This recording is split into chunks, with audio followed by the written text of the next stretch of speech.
Good morning, everyone.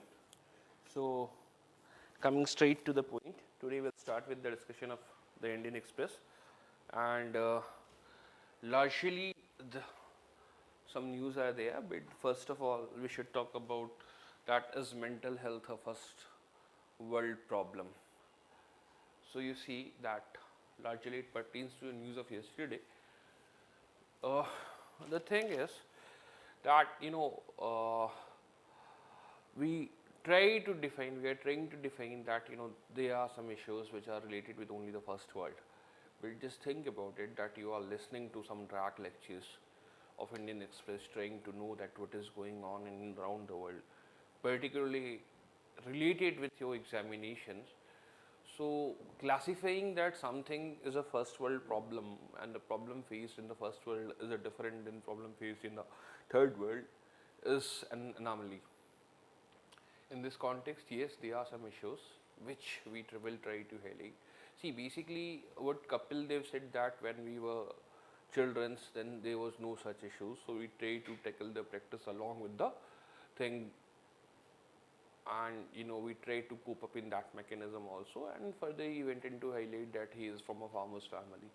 So here lies the basic difference.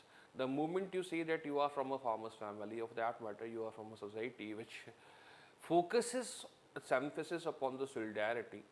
So you see, when there is an issue of grievance redressal mechanism and cope-up mechanism in the forms of joint family and in the forms of groups that pertains to in your family or in somebody's family or in some at village and local level.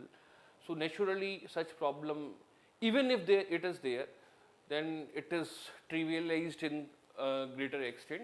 But most importantly, the support mechanism is there. Now, as we moved to a significant stage of development post globalization, so such coping mechanism is absent. Largely, we can see that we are on our own, and it can, with the rise of nuclear family, and in fact, there is this very interesting news on though it is insignificant, yet it is pointing towards a direction that where as a society we are going, where a 13-year kid from Patiala just rode onto his bicycle, which was gifted by his grandfather on his birthday, to meet his YouTube hero, some YouTube streamer, and I don't know, some game was there, so just it rode on it. So you see the level of fragmentation that can be witnessed in the society, and how the virtual world, the virtuality is trying to derive the aspirations of our children as young as 13 years or 15, 16 years or maybe even 8 years, because most of the people are somehow involved in the gaming and such other issues. They are facing the competitions from the very first class, second class, primary school, secondary schools. Moreover, there is this issue of malnutrition in lactating mother, which subsequently percolates or translates to the newborn children. And according to one data, around 23% of the primary health children in our India need some kind of mental health readdressal. So they recommended that such clinics should be facilitated or stabilized in the school so that the early diagnosis of the mental health problem can be resolved. So you see that though first we are poor, that's why it certainly has an outcome on our overall health condition and well-being. Naturally, if you will see the day-to-day existential puzzle in your life, so somebody will get threatened, and ultimately the issues of mental health will crop in sooner or later, which is happening now. So trivializing it that it is the only thing of the work circles or the circles of the the first world is a fallacy in itself. So that is what the issue was all about. The provisions, the definitions we will see subsequently, and so this will be topic of our class today. First, we will try to focus upon sect, then mental health. The first world part we have already discussed in GS2. GS2 we have Colegium system. In GS3 there is new crypto regulation guidelines by G20 nations. In further there is ONDC, value education, SAMPET, and Kurds. So you see that uh, in the open editorial page, there is an article by Pratap Bhanu Mehta which talks about the Hinduism and the problems of fragmenting into that it is a colonial construct. So he went in to highlight that the notion of Hindu even existed prior to British, and Saivism and Vaishnavism though are a sect, but somehow they are related with the diversity. Yeah, this is the article that how to discuss Hinduism. So basically, it rose after particularly of that Chula Chola based film of Mani Ratnam, and the subsequent statement of the many Tamil directors and actors, particularly Kamal Hassan, that Saivism was not part of a Vaishya Hinduism. So the genesis of this can be traced in the origination of the historical origin of the Shiva. So as we know that even in Indus civilization, Indus Valley civilization and Vedic civilization, there was the worshipping of Pasupatinath, which subsequently went on to include the god Rudra, which further assimilated, and the Shiva was assimilated with the Rudra, and that's how Mahadev, Shambhu, the nomenclature of the Mahadev and Shambhu emerged.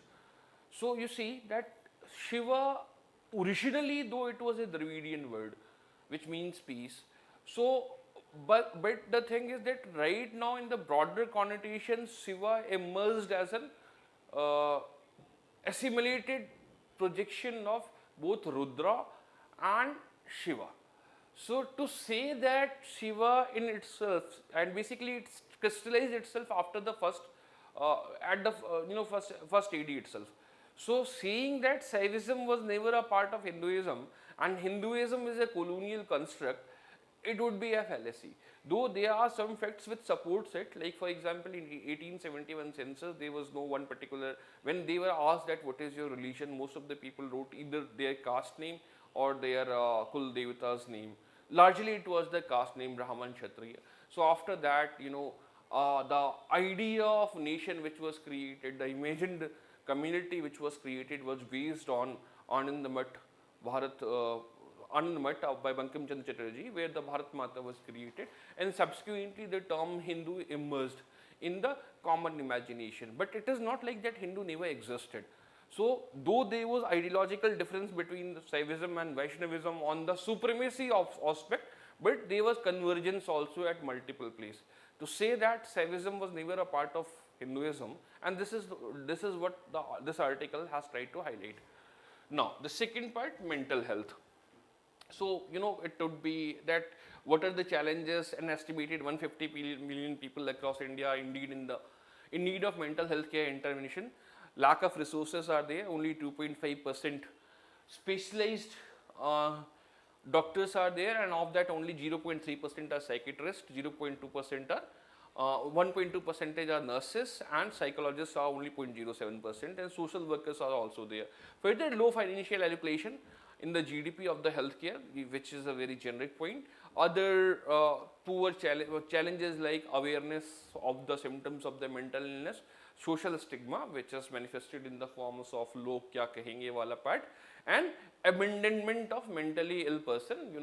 Some people are left in the Vrindavan and some people are just left on the road, and probably basically in any disease, if we will consider, be it the bipolar or schizophrenia.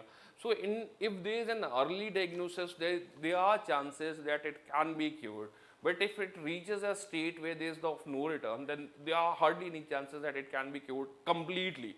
So in such case, desertion is common. See, probably we do have seen that there are many people who are wandering on the road, pagal or mentally retarded persons. So they are left on the road. So and particularly it increases as people are not visiting the doctors with the feeling of the social stigma. So this was the other part. And massive treatment gap is also there, which worsens the present mental illness of the health. Further, post-treatment, no proper facilities for the rehabilitation of the mentally ill persons, and which is currently not present. Rise in severity, economic downturns, anxiety, market downturns, relationship distress, virtual world, too much focus upon the social media and Instagram can create the issues of mental health. So the government of India has taken various steps. healthcare as a fundamental right under Article 21, National Mental Health Program to address the issues of mental disorders and the shortage of qualified personnel in the field of mental health, implementing National Health Program since 1982, but it is not that efficient. The program was re-strategized in 2003 to include two schemes: modernization of state mental health hospital and upgradation of psychiatric wing of medical colleges. Mental Health Care Act 2017, it guarantees every affected person's access to the mental health care and treatment from service run from or funded by the government.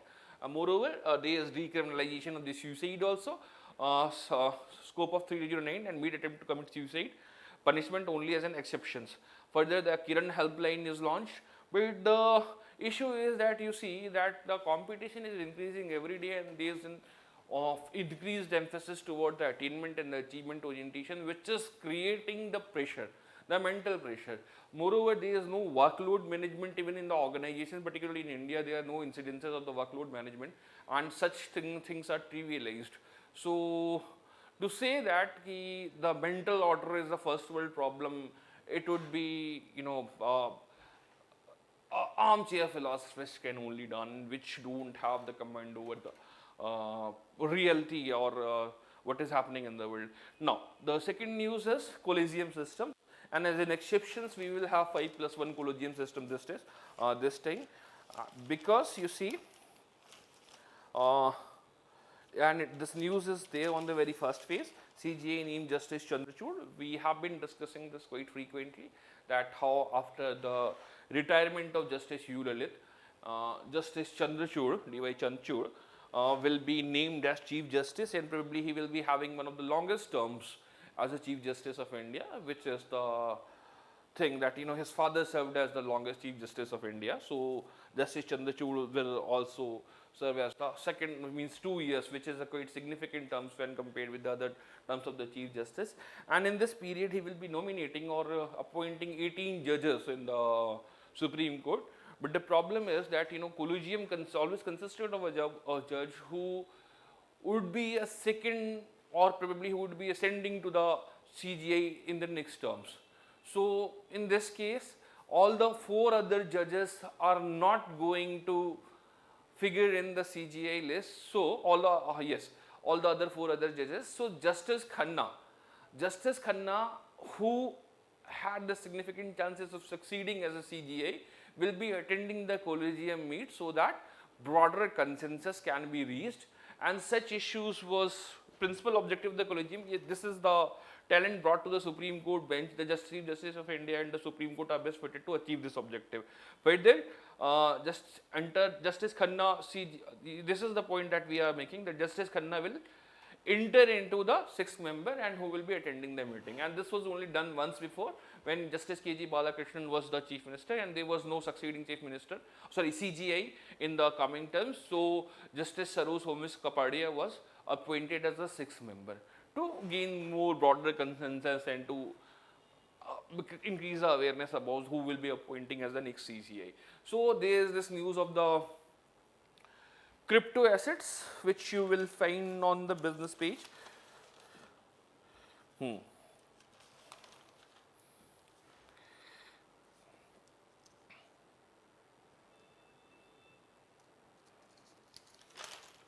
Yes, so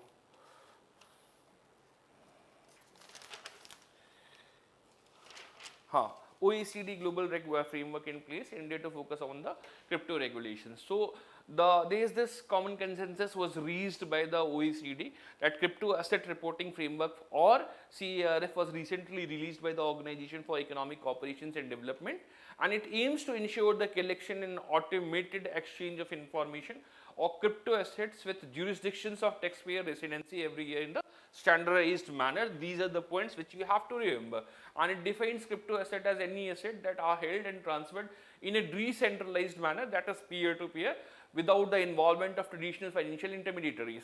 So for anyone to come under this well, ownership is necessary, and those who are only transferring or acting as an intermediary is not, in that case ownership is not there. So CRF also outlines the data that needs to be reported and due diligence to the conduct by the cryptocurrency user. Further, the framework has model rules that can be adopted in domestic legislation for the regulation of crypto asset transfers. So this was the part about the cryptocurrencies, and for the first time OECD has reached an regulation, and India has, as we already know, that India has imposed a tax of 30%. So these are the issues, and particularly we have discussed about the cryptocurrencies in the previous classes, but it is important to understand the regulation, and more importantly that how the different countries are coming together so that a consensus can be reached vis-a-vis cryptocurrencies. This is the news of the cryptocurrencies. Further, there is this news of ONDCs, which was largely initialized because there is a duopoly of the Amazon and Flipkart on the overall transformation in the customers and sellers. So to break that monopoly so that customer as well as the sellers can get more advantage, the ONDC platforms has been initiated. So it is an initiative aimed at promoting open networks for all aspects of exchange of goods and services over the digital or electronic networks. ONDC is to be based on open source methodology using open specifications and open network protocols independent of any specific protocols. It is being developed as a counter to the current stronghold of two big players of Flipkart and Amazon. A Department of Promotion in Industries and Internal Trade went to these will be the main bodies, ONDC, TT-like, and these are the cities where this was initialized. But there are significant challenges in this also, which probably must be mentioned somewhere. Yes, lies in the middle of interface of hosting the buyers and the sellers. So these are the challenges that dominance of global player in the market, and it is very hard to break the dominance of that ecosystem. So this is one of the first challenges, that large quantum of investment required to build competitors to the integrated solution offered by the big players has become an entry barrier for digital marketplace. Further, it also flagged the inability of the marketplace players sellers to move out of the platform ecosystem, given that the value created by these small players is stored with the larger platforms. You see, this is one of the major problems. What this wants to say that probably if you are looking for some product and you are going through to search it on the Amazon, because it is the Amazon which, or probably it is the Flipkart which creates the brand value rather than the product. So probably you can buy it from anywhere, but this is not possible, or this is not, such brand value cannot be created in the case of ONDC, and this can be witnessed by the fact that on 30th September to 6th October, when the ONDC was launched in the Bangalore, only 600 products were sold, which is insignificant to the numbers of the people who are selling on Amazon and Flipkart. Which brings me to other point, and this is a similar initiative. There is a similar initiative which was started by the Karnataka government of aggregating the cabs and the autos because of the high percentage that the other cab aggregators are taking. But such initiative is not successful because of the large technological interventions and improvement in the daily life which can be done by the private player. So yes, it acts as a good initiative, but the results are still yet to be seen. Largely it is in pilot phase of the program. Now, there is this another news, and it can be important from the perspectives of the prelims, which is NCB, that is National Central Bureau. Now, why that is in the news? If you will look on the very first page, then you will see that Interpol rejects Delhi Red Corner request for the Khalistan separatist, because they allege that there is some issues of data. Datas are not present, or datas are not that variable, which can classify Pannu as a terrorist. So this brings us, or this changes our discourse in second dimensions, which is at one side we saw that when there was an economic implications and the loss to the government and the central government, particularly related with the economic incentives. So there was this regulation on the cryptocurrencies, but at the same time there is no standard definition of the terrorism.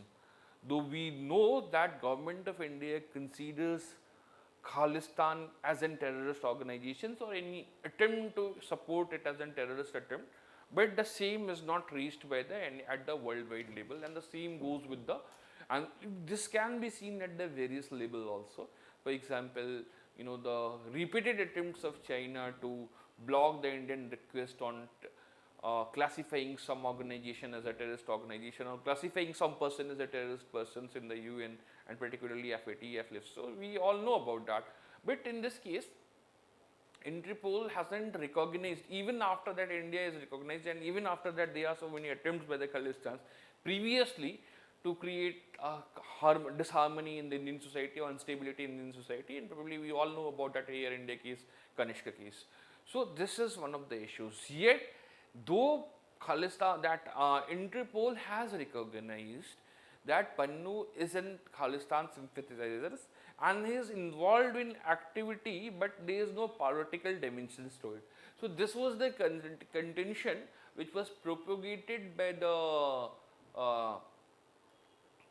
Interpol. But the issue which concerns us and which is relevant with the perspective from the prelims is what is NCB. So the NCB is National Central Bureau, and it is the nodal agencies.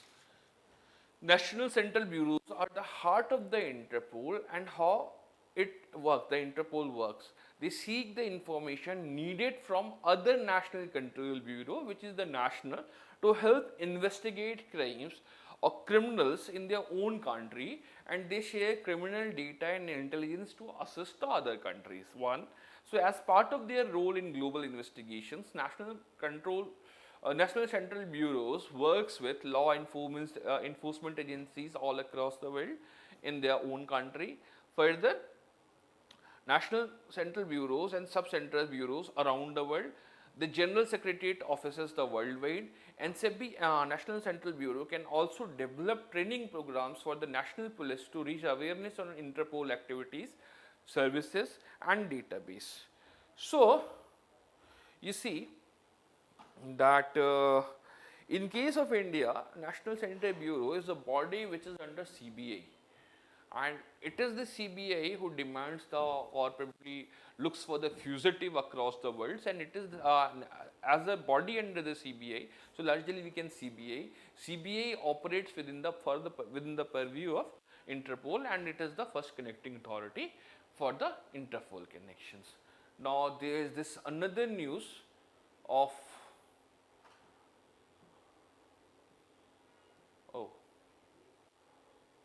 yes, the Kurd news will be there. So these are the problems, particularly when we see the Iranian case, and it is relevant. Again, it is mentioned on the op-ed page that how Iran is blaming the Kurdistans for the problems created or probably the protest movement in the Iran. So because the first minus name, the person who died in the first was basically a Kurd. So who are the Kurds? Probably even now and then, probably we hear about the Kurds, that how Kurds were the first frontal force against the attack on the ISIS, and how Kurd weakened the overall ISIS, and why Turkey is against them, why Iran is against them. So everywhere we hear that Kurds are there. So probably Kurd is one of the most one of the communities which still don't have a nation based on their ethnicity. So Kurds are one of the indigenous peoples of the Mesopotamia plains and the highlands in what we saw, southwest Turkey, northeastern Syria, north Iraq, northern Iraq, northwestern Iran and southwestern Armenia. So these are the areas where Kurds can be found. The issues in early 20th century, the Kurds began to consider the creation of a homeland, generally labeled as Kurdistan. But after World War and after the defeat of Ottoman Empire, it was practiced that they will be given a treaty. But subsequently, in 1920s and 1930s, there was an operation of particularly after 1920s Treaty of Series, it was proposed that they will be given a homeland. So, but as Kemal Atatürk come to the Turkey and he tried to consolidate the power, so he punished the Kurds seriously and nearly 40,000 people died. So, such hopes, this is the Treaty of Lausanne, which set the boundaries of modern Turkey, made no provision for a Kurdish state and left Kurds with the minority status in their respective country. So over the next 80 years, any move by the Kurds to set up an independent state was brutally challenged.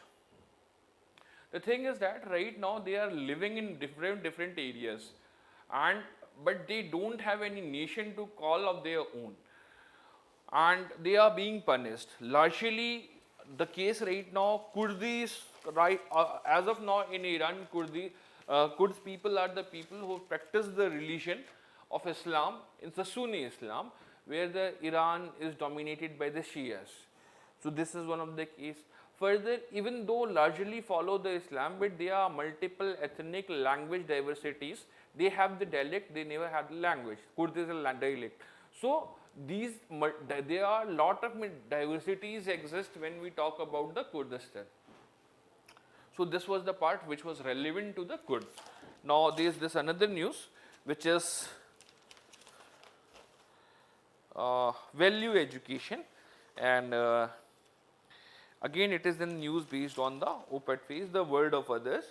The largest significance of this news is that in the age of increasing globalization and increasing communications, how we are not understanding or trying to understand each other, though the cultural diversity is increasing, but there is an antipathy towards the other culture. So this can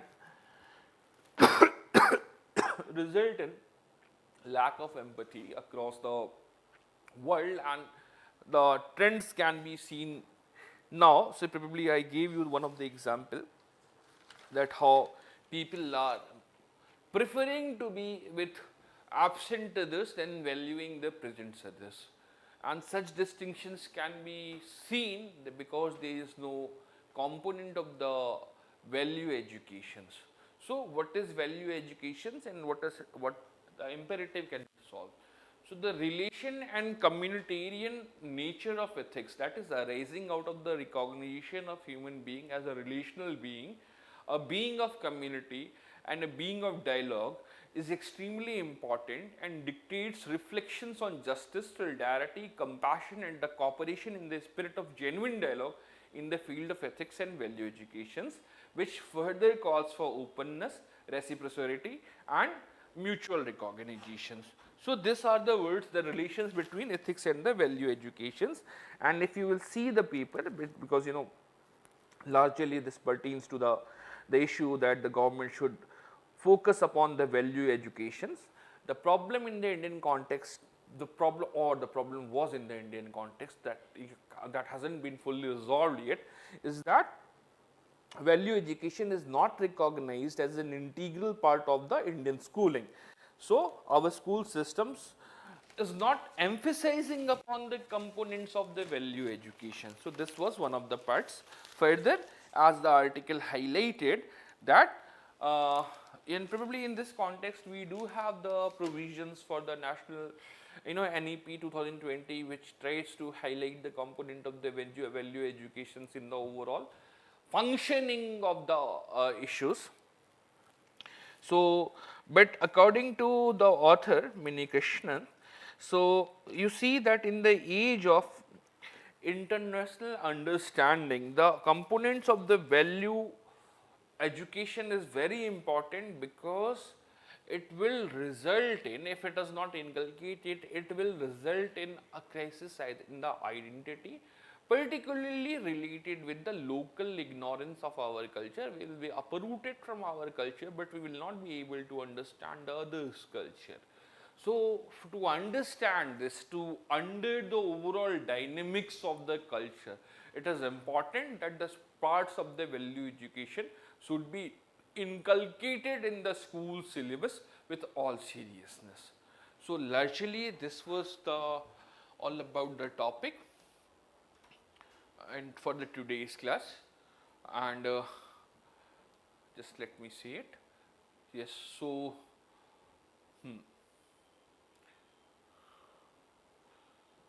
so value, so probably everything was there, everything has been discussed, save one of the articles, the story, her story is our story, which we have discussed while we were discussing the Nobel Prizes, that where how intersections of different part of her culture, and probably the quote we gave, that memory, that what it is about the memory, that how memory can serve as memory cannot be permanent. So the crisis they felt from the abortion, from the early abortion in 1964 and such other issues created the conditions where different kind of deprivation intermixed with each other, creating an identity which was the identity of oppression. So this was largely the theme of the article. And apart from this, yes, there is this news, but again it is in the developmental phase, and probably the patterns will be stabilized, so which we will discuss in the next class. The lingering monsoons. So probably the thing is that in the there will be several problems if the monsoon changes its course or monsoon extends its season. See, and particularly one of these issues which pertains to is the dam management, because by the end of September, now every year the dams are filled and the water dam management starts. Now this article suggests that due to the issues of the climate change, monsoon is lingering even in the October, which will try to, in this context, it is imperative that we should try to change the perceptions. But again, as I said, that today what we have witnessed, or in the October in Delhi rains, because it's the highest rain in 66 years. So the patterns is still not clear, and probably in some times it will be clear that how, and with some other article it will be clear that what will be the overall consequences and the impact, and this article will be taken on that probably later in that case. So which concludes our session for today, and